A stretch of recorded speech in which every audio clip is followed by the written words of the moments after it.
ఓం శ్రీ గురుభ్యో నమ. ఓం శ్రీ మాత్రే నమ. జూలై 27 నుంచి డిసెంబర్ 11వ తారీఖు వరకు కూడా శని వక్రగతిలోకి వెళ్ళిపోతున్నాడు. అంటే రెట్రోగ్రేడ్లోకి వెళ్తున్నాడు. శని జూలై 27 ఉదయం పూట 7:50 నుండి ప్రారంభమై వక్రగతి డిసెంబర్ 11వ తారీఖు రాత్రి 12:02 వరకు, అంటే రమారమి 138 రోజుల పాటు శని అదే మీనరాశిలో ఉత్తరాభాద్ర రేవతి నక్షత్రంలో వక్రగతి పొందటం వల్ల మేషాది ద్వాదశ రాశుల వాళ్ళకి ఎలాంటి ఫలితాలు జరగబోతున్నాయి. శని ఆయుష్కారకుడు, అంటే పనులలో ఆలస్యం చేసేవాడు, లేటుగా పనులని ప్రారంభం చేసేవాడు, కొన్ని చికాకులు, గొడవలు, తగాదాలు, ఒక మంచి నిర్ణయాలు. మంచి స్థానంలో ఉంటే శని మంచి నిర్ణయాన్ని ఇస్తాడు. చెడు స్థానంలో ఇస్తే మనకి చెడు నిర్ణయాలు కలిగే అవకాశాలు, ప్రమాదాలు, ఆరోగ్యము, అధిక శ్రమ, డబ్బులు కోల్పోయే అవకాశాలు ఉండటం, వివాదాలు, పరిష్కార మార్గాలు కాకపోవటం. అంటే లైఫ్ స్పాన్ని కూడా రిప్రజెంటివ్ చేసే ప్లానెట్ ఏంటంటే శని. అలానే షష్టమ భావాధిపతి కూడా కుజుడితో పాటు కూడా శని ఉన్నాడు. అలానే వ్యయాధిపతి కూడా శనే. అయితే ఇప్పుడు మనం చెప్పేవి ఏంటంటే గోచారరీత్యా ఫలితాలు. అంటే గోచారరీత్యా ఫలితాల్లో ఈ ఏదైతే 138 రోజుల పాటు శని ప్రభావం వల్ల వృత్తి, ఉద్యోగ, వ్యాపారాలు, ఆరోగ్యము, ప్రమాదాలు, శుభ కార్యక్రమాలు, ఆటంకాలు, మంచి చెడులు ఏ విధంగా ఉన్నాయి, ఎలాంటి ఫలితాలు రాబోతున్నాయో మనం తెలుసుకుందాం. ఇవన్నీ కూడా గోచారరీత్యా చెప్పబడే ఫలితాలు అంటారు. గోచారరీత్యా చెప్పబడే ఫలితాల్లో ఒక జాతకుడికి వాళ్ళ రాశి దగ్గర నుంచి 3వ స్థానంలో శని ఉంటే మంచివాడు, 6వ స్థానంలో ఉంటే శని ఉంటే మంచివాడు, 11వ స్థానంలో శని మంచివాడు అవుతాడు. మరి వివిధ ద్వాదశ రాశుల వాళ్ళకి ఎలాంటి ఫలితాలు జరగబోతున్నాయి? ఎల్లాటి శని, అర్ధాష్టమ శని, అలానే అష్టమ శని, కంటక లేదా పొంగు శని, జన్మశని, ద్వితీయ స్థానంలో శని, వ్యయ స్థానంలో శని, దాన్ని ఎల్నాటి శని అంటారు. అంటే శని యొక్క ప్రభావం ఏ విధంగా ఉండబోతుంది, ఎలాంటి పరిహారాలు చేసుకోవాలి, ఎలాంటి పరిహారాలు, ఎలాంటి నిర్ణయాలు తీసుకోవడం వల్ల మనకి మంచి జరగబోతుంది అనే విషయాలన్నీ కూడా ఒకసారి మనం తెలుసుకుందాం. తెలుసుకునే ముందు ద్వాదశ రాశుల వాళ్ళందరికీ కూడా ఎలాంటి ఫలితాలు జరగబోతున్నాయో తెలుసుకుందాం, ఎలాంటి పరిహారాలు చేయాలో తెలుసుకుందాం. కుంభరాశి వారికి శని వక్రగతి యొక్క ప్రభావం ఏ విధంగా ఉండబోతుంది? కుంభరాశి వాళ్ళకు ప్రధానంగా వీళ్ళకి ఆరోగ్యపరంగా ఇబ్బందులు రాకుండా చూసుకోండి.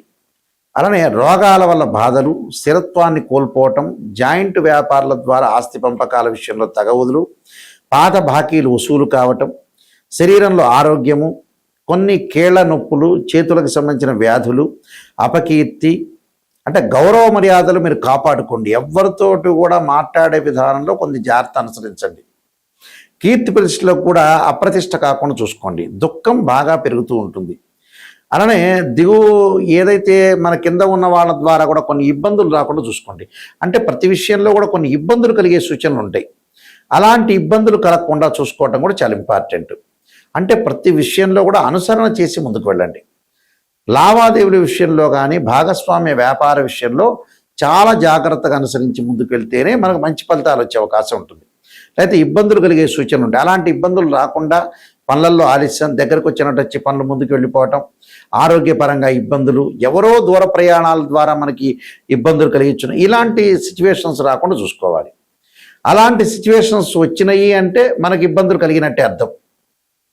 అందువల్ల దీనికి తప్పకుండా మీరు ఆరోగ్యపరంగా ఇబ్బందులు కలగకుండా ఉండడానికి శరీరే జర్జరీభూతే వ్యాధిగ్రస్తే కలేబిరి ఔషధం జాహ్నవీతోయం వైద్యో నారాయణహరి అనే మంత్రాన్ని చక్కగా చదువుకోండి. చక్కగా చదువుకొని ముందుకెళ్తే మనకి మంచి జరిగే అవకాశాలు ఖచ్చితంగా ఉంటుంది. ఇవన్నీ కూడా గోచారరీత్యా చెప్పబడే ఫలితాలు అంటారు. అంటే this is the transit system అంటారు.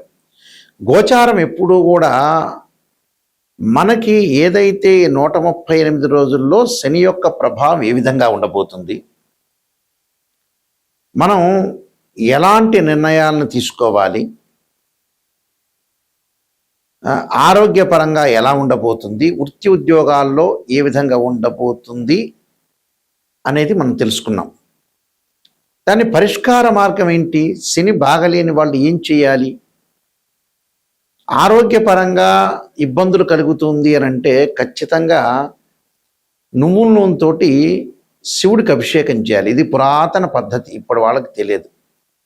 అదేందుకు గురువు గారు నువ్వుల నూనెతోటి శనికి అభిషేకం చేయాలి, శివుడికి ఏంటి అనేవాళ్ళు ఉన్నారు. నువ్వుల నూనెతోటి శివుడికి అభిషేకం చేస్తే ఆయు ప్రమాణం పెరుగుతుందని అర్థం, ఆరోగ్యపరంగా ఇబ్బందులు కలగవని అర్థం. పనులలో ఆలస్యం జరుగుతుందా శని వల్ల వీళ్ళకి అనుకునేవాళ్ళు తప్పకుండా శనికి నువ్వుల నూనెతోటి అంటే తైలాభిషేకం చేయాలి. అలానే శని యొక్క ప్రభావము జన్మశని ఉన్న వ్యక్తులు ఎవరైతే ఉంటారో, జన్మశని ఎవరికి ఉంది అని అంటే ఆ జన్మశని ఉన్న వ్యక్తులు ఎవరైతే ఉంటారో అలాంటి వ్యక్తులు వాళ్ళు చేయాల్సిన విధానం ఏంటంటే శని జపం చేపించటం కానీ 19,000 సార్లు బ్రాహ్మణులతోటి, అలానే శని హోమాన్ని చేయటం మంచిది. అలానే ద్వితీయ స్థానంలో శని ఉన్నారనుకోండి, ఉదాహరణకి ద్వితీయ స్థానం వాళ్ళ రాశిరీత్యా ద్వితీయ స్థానంలో శని ఉంటే తప్పకుండా శని హోమాన్ని, శనికి పంచామృతాలతోనే కాకుండా పండరసంతో చెరుకు రసంతో కూడా శనికి అభిషేకం చేయాలి. ఖర్చులు అధికమవుతున్నాయి, సంపాదన శ్రమకు తగ్గట్టు ఫలితం లేదు, మాకు శని వ్యయ స్థానంలో ఉన్నాడు, ఖర్చులు బాగా పెరిగిపోతున్నాయి అనే వ్యక్తులు తప్పకుండా వాళ్ళు శనికి అంటే ఒక నలుపు శివలింగం ఉంటుంది, బ్లాక్ స్టోన్ శివలింగం, దానికి అభిషేకం చేయాలి. రుద్రాభిషేకం చేయటం వల్ల వాళ్ళు ఏదైతే అనుకుంటున్నారో ఆ పనులన్నీ కూడా జరుగుతాయి, ధనపరంగా ఇబ్బందులు కలగకుండా కూడా ఉంటుంది. అలానే అష్టమ స్థానంలో శని ఉన్న వ్యక్తులు కూడా శివుడికి పంచామృతము, పండ్లరసము, చెరుకు రసము, అలానే నువ్వుల నూనెతో అభిషేకం చేయాలి. చతుర్థ స్థానంలో అంటే అర్ధాష్టమ శని ఉన్న వ్యక్తులు తప్పకుండా వాళ్ళు శనికి సంబంధించిన అభిషేకాలు, శనికి సంబంధించిన కవచము, శని స్తోత్ర పారాయణాలు, శని జపము ఇలాంటివి చేసుకోవడం చాలా మంచిది. అలానే కంటక లేదా పొంగు శని అంటారు, వృత్తిపరంగా ఇబ్బందులు కలుగుతుంటాయి వాళ్ళకి.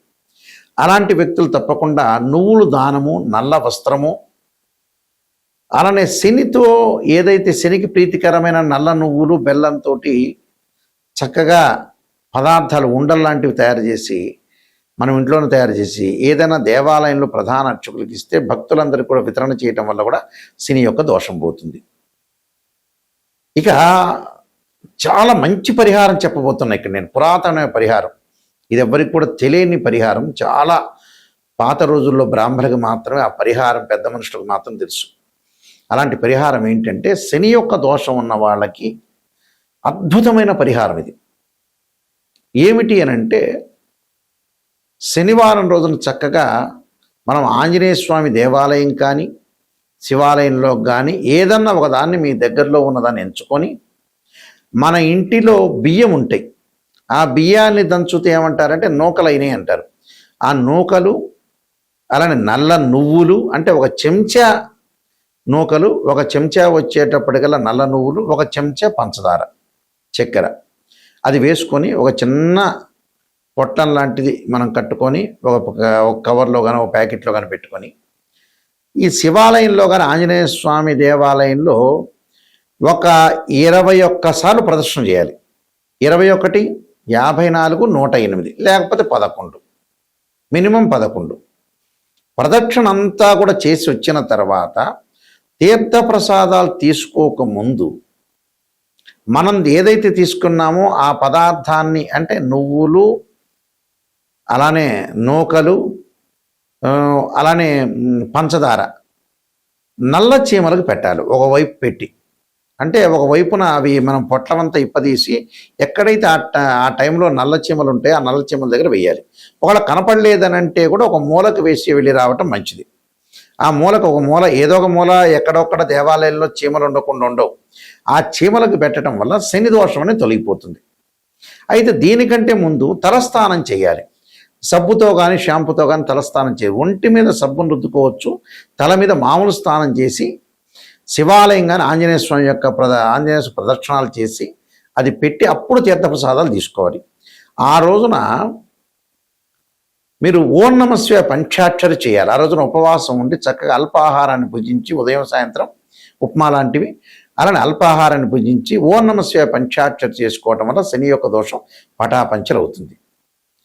అలానే ఇక్కడ మా వెబ్సైట్ www.nayakanti.com nayakanti.in అని కూడా చూడొచ్చు.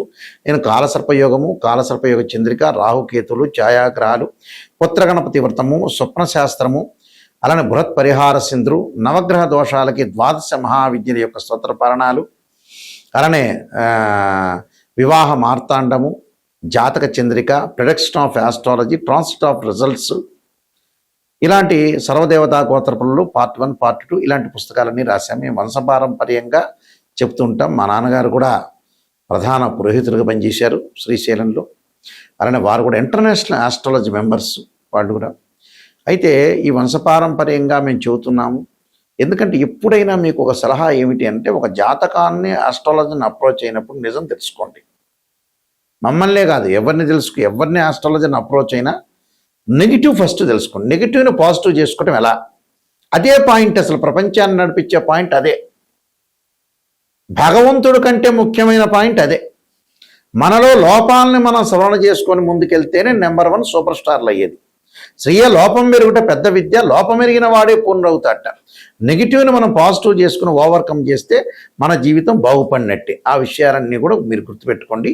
ఈ పుస్తకాలన్నీ కూడా రాజమండ్రిలో కోటగుమ్మంలో మోహన్ పబ్లికేషన్ వారి దగ్గర దొరుకుతాయి. ఈ పుస్తకాలు నా దగ్గర కూడా లభ్యమవుతాయి. ఆ స్క్రీన్ మీద స్క్రోలింగ్ అవుతున్న నెంబర్ ఉంటుంది, నా నెంబర్కి కాల్ చేయొచ్చు. నిజాన్ని తెలుసుకునే వాళ్ళు మాత్రమే నాకు ఫోన్ చేయండి. మీ అందరికీ కూడా శ్రీ పరమేశ్వరుడి యొక్క కరుణాకటాక్షం ఉండాలని ఆశిస్తూ సర్వే జనా సుఖినో భవంతు.